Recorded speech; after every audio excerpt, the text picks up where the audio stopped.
ഉണ്ണിബാലകൃഷ്ണൻ അല്ലമീനോട്ടുള്ള ചോദ്യം ചോദിക്കാം.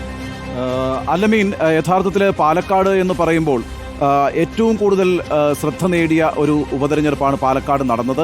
ആ പാലക്കാട് നമ്മൾ വിചാരിച്ചതുപോലെ തന്നെ രാഹുൽ മാങ്കൂട്ടത്തിൽ വിജയിച്ചു വന്നിരിക്കുന്നു. എന്നാൽ ഇത്രയേറെ വിവാദങ്ങൾ മൂടിയ ഒരു ഉപതെരഞ്ഞെടുപ്പ് ഒരു പക്ഷേ അടുത്ത കാലത്തൊന്നും കേരളത്തിൽ സംഭവിച്ചിട്ടില്ല. ആ വിവാദങ്ങൾക്കൊടുവിൽ ചിത്രം തെളിയുമ്പോൾ എന്താണ് യഥാർത്ഥത്തിൽ പാലക്കാട് മുന്നോട്ട് വയ്ക്കുന്ന രാഷ്ട്രീയം?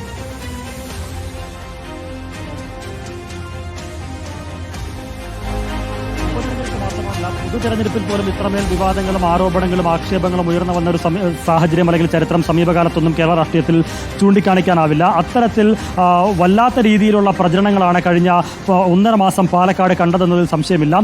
ആ പ്രചരണങ്ങൾക്കപ്പുറം, ആ വിവാദങ്ങൾക്കപ്പുറം എന്ത് സംഭവിക്കുമെന്നുള്ള കാര്യത്തിലും വലിയ ആശങ്കയും ആശയക്കുഴപ്പവും അല്ലെങ്കിൽ വലിയ തരത്തിലുള്ള ഒരു കൺഫ്യൂഷനും ഒക്കെ എല്ലാവർക്കും ഉണ്ടായിരുന്നു.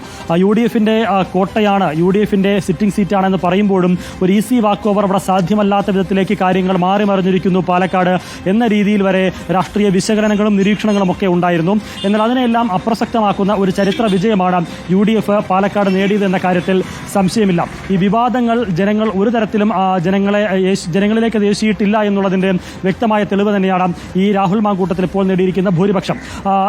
UDFനെ സംബന്ധിച്ച്, രാഹുലിനെ സംബന്ധിച്ച്, പ്രത്യേകിച്ച് കോൺഗ്രസിനെ സംബന്ധിച്ച് ഒരു ഉപതെരഞ്ഞെടുപ്പിൽ സിറ്റിംഗ് മണ്ഡലം നിലനിർത്തി എന്നതിനപ്പുറത്തേക്ക് വലിയ രാഷ്ട്രീയ മാനങ്ങളുള്ള ഒരു തിരഞ്ഞെടുപ്പ് ഫലവും തിരഞ്ഞെടുപ്പ് ലഭിച്ച ഭൂരിപക്ഷവുമാണ് പാലക്കാട് ചൂണ്ടിക്കാണിക്കാനുള്ളത്. VD സതീശനെ സംബന്ധിച്ച്, ഷാഫി പറമ്പിലിനെ സംബന്ധിച്ച്, രാഹുൽ മാങ്കൂട്ടത്തിനെ സംബന്ധിച്ച് ഒരുപക്ഷെ മുന്നോട്ടുള്ള അവരുടെ രാഷ്ട്രീയ പ്രയാണത്തിൽ ഉണ്ടാകാനിടയുള്ള പല തടസ്സങ്ങളെയും തട്ടിമാറ്റിക്കൊണ്ടാണ് ഈ വലിയ ഭൂരിപക്ഷം അത് കുത്തനെ ഉയർന്നിരിക്കുന്നത് എന്ന കാര്യത്തിൽ ഒരു സംശയമില്ല. ഒരുപക്ഷെ നേരെ മറിച്ചാണ് ഒന്ന് സംഭവിച്ചിരുന്നതെങ്കിൽ അത് രാഹുലിന്റെ പരാജയമോ അല്ലെങ്കിൽ ഭൂരിപക്ഷം കുത്തനെ ഇടിയുന്നൊരു സാഹചര്യമൊക്കെ ആയിരുന്നു സംഭവിച്ചതെങ്കിൽ മറുപടികൾ പലതും പറയേണ്ടി വന്നേനെ. അത് VD സതീശനും ഷാഫി പറമ്പിലും ഉൾപ്പെടെ പല വിഷയങ്ങൾക്കും മറുപടി പറയേണ്ടി വന്നേനെ. പല ചോദ്യങ്ങൾ ഇനിയും അവർക്ക് മേൽ പാർട്ടിയിൽ ഉയർന്നു വരാനുള്ള സാധ്യതകൾ നിലനിന്ന ഒരു സാഹചര്യം ഉണ്ടായിരുന്നത്. എന്നാൽ അതിനെല്ലാം അപ്രസക്തമാക്കുന്ന തരത്തിലൊരു വിജയമാണ് UDFന് ഇപ്പോൾ അവകാശപ്പെടാനാകുന്നത് എന്നുള്ളത് ഏറെ പ്രധാനമാണ്. ആ അർത്ഥത്തിൽ രാഷ്ട്രീയ മാനങ്ങൾ പലതുള്ളപ്പോൾ തങ്ങൾക്ക് മുന്നിൽ രൂപപ്പെട്ട ഉരുണ്ടുകൂടിയ പ്രതിസന്ധികളെയും മറ്റും തരണം ചെയ്യാൻ അവർക്കായി എന്നുള്ളത് ഏറെ പ്രധാനമാണ്. ഇന്നിപ്പോൾ ഈ തെരഞ്ഞെടുപ്പ് ഫലം വന്നതിന് ശേഷമുള്ള ആഹ്ലാദ പ്രകടനത്തിൽ ഷാഫിയുടെയും അതുപോലെ തന്നെ രാഹുൽ മാങ്കൂട്ടത്തിൻ്റെയും ശരീരഭാഷയും അവർ നൃത്തച്ചുവടുകൾ തീർക്കുന്നതുമൊക്കെ കാണുമ്പോൾ മനസ്സിലാകും അവർ എത്രത്തോളം ആഗ്രഹിച്ചിരുന്ന, സ്വപ്നം കണ്ടിരുന്ന, പ്രതീക്ഷിച്ചിരുന്ന ഒരു വിജയമാണ് എന്നുള്ളത്. എന്നതിന്റെ പ്രതിഫലം കൂടിയായി പാലക്കാട് വിധി മാറുകയാണ്. അവിടെ ഒരു പരീക്ഷണത്തിലേക്ക് LDF പോയി. CPM ചിഹ്നമില്ലാതെ ഒരു സ്വതന്ത്രനെ കൊണ്ടുവന്നു, അതും കോൺഗ്രസ് ക്യാമ്പിൽ നിന്നും ഇറങ്ങി വന്ന സ്വതന്ത്രനെ. അതുകൊണ്ട് അവിടെ പാലക്കാട് പ്രചാരണത്തിൽ സജീവമായി ആ മുഖം കാണിക്കാനും അതുവഴി ഒരുപാട് കാര്യങ്ങൾ ജനങ്ങളിലേക്ക് എത്തിക്കാനുമൊക്കെ സാധിച്ചു. പക്ഷേ അത് വോട്ടായി മാറിയില്ല എന്നുള്ളതാണ്. ഇപ്പോൾ ഫലം വരുമ്പോൾ പാലക്കാട് LDFന് കൂടിയത് 860 വോട്ടാണ്. NDക്ക് നഷ്ടമാകുന്നത് 10,671 വോട്ടാണ്. ഈ രണ്ട് ക്യാമ്പുകളും എങ്ങനെ വിലയിരുത്തുന്നു ഈ നഷ്ടത്തെ? പ്രതി വിവാദങ്ങൾ എന്ന് പറയുമ്പോൾ രാഷ്ട്രീയത്തിൽ ഉയർന്നു വരുന്ന വിവാദങ്ങൾ പലതും പലപ്പോഴും സാധാരണ ജനങ്ങളെ ഏതെങ്കിലും തരത്തിലൊക്കെ നേരിട്ടോ അല്ലാതെയൊക്കെ ബാധിക്കുന്ന, സ്പർശിക്കുന്ന വിഷയങ്ങളാണ് സാധാരണഗതിയിൽ അത്തരത്തിൽ വിവാദങ്ങളായി വരാറ്. പക്ഷെ നോക്കൂ, നമ്മുടെ പാലക്കാട് ഈ തെരഞ്ഞെടുപ്പ് ഘട്ടത്തിൽ ഉയർന്നു വന്ന വിവാദങ്ങളൊന്നും തന്നെ ഒരു സാധാരണക്കാരനെയും ഒരു തരത്തിലും ബാധിക്കുന്നതായിരുന്നില്ല.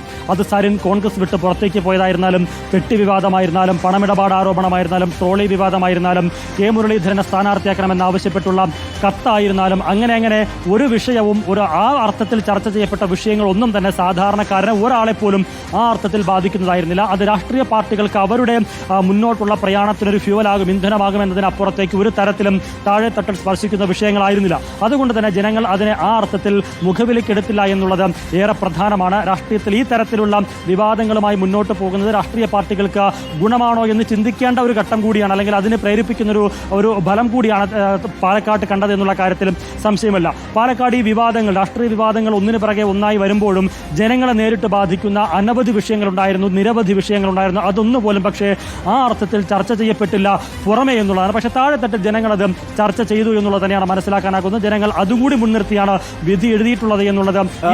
ഒരു ചോദ്യം കൂടി, ഈ തെരഞ്ഞെടുപ്പിൽ സരിൻ വരുന്നത് വഴി 860 വോട്ടിന്റെ ഒരു നേട്ടം അവിടെ ഇടതുപക്ഷം ഉണ്ടാക്കുന്നുണ്ട്. മാത്രവുമല്ല, ഇടതുപക്ഷവും BJPയും തമ്മിലുള്ള മാർജിൻ ഡിഫറൻസ് വളരെ കുറയും ചെയ്തു. 2200 വോട്ടിന്റെ വ്യത്യാസം വ്യത്യാസമേ അവരുടെ ഇടയിലുള്ളൂ. എന്നാൽ വളരെ പ്രധാനപ്പെട്ട ഒരു ക്ലെയിം വന്നത് ഈ തെരഞ്ഞെടുപ്പിൻ്റെ റിസൾട്ട് ഏറെക്കുറെ വന്ന് കഴിഞ്ഞ ഉടനെ തന്നെ ആദ്യം തന്നെ ക്ലെയിമുമായി വന്നത് സന്ദീപ് വാര്യരായിരുന്നു. സന്ദീപ് വാര്യരാണ് യഥാർത്ഥത്തിൽ ഏതാണ്ട് പാലക്കാട് മുനിസിപ്പാലിറ്റി കോൺഗ്രസിന് പിടിച്ചു കൊടുത്തത് എന്ന മട്ടിലുള്ള ഒരു അവകാശവാദത്തോടുകൂടി തന്നെയാണ്, ഏറെക്കുറെ അങ്ങനെ ഒരു അവകാശവാദം ഉന്നയിച്ചുകൊണ്ടാണ് അദ്ദേഹം രംഗത്ത് വന്നത്. താനൊരു ചീള് കേസാണെന്ന് പറഞ്ഞവർക്ക് ഇതാ മറുപടി ആയിരിക്കുന്നു മുനിസിപ്പാലിറ്റിയിൽ നിന്നൊക്കെ അദ്ദേഹം ക്ലെയിം ചെയ്യുന്നുണ്ടായിരുന്നു. അത്തരത്തിൽ സന്ദീപ് വാര്യരുടെ ഒരു വരവ് എന്തെങ്കിലും തരത്തിൽ മുനിസിപ്പാലിറ്റിയിൽ BJPക്ക് ഒരു തിരിച്ചടിയാവുകയോ അതൊരു കോൺഗ്രസിനൊരു നേട്ടമാവുകയോ ചെയ്തിട്ടുണ്ടോ? അങ്ങനെ എന്തെങ്കിലും വിലയിരുത്തൽ ഈ സമയത്ത്, അത് വളരെ ഏർലിയാണ് എങ്കിൽ കൂടിയും അങ്ങനെ എന്തെങ്കിലും ഒരു വിലയിരുത്തൽ ആ ക്യാമ്പുകളിൽ നടക്കുന്നുണ്ടോ?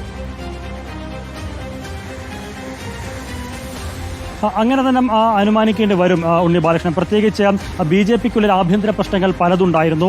അത് സന്ദീപ് വാര്യറുമായി ബന്ധപ്പെട്ട വിഷയം മാത്രമല്ല, അല്ലാതെ തന്നെ കൃഷ്ണകുമാറിനെതിരായിട്ടുള്ളൊരു വികാരം കഴിഞ്ഞ കുറേ നാളുകളായി ജില്ലയിലെ പാർട്ടിയിലുണ്ട്.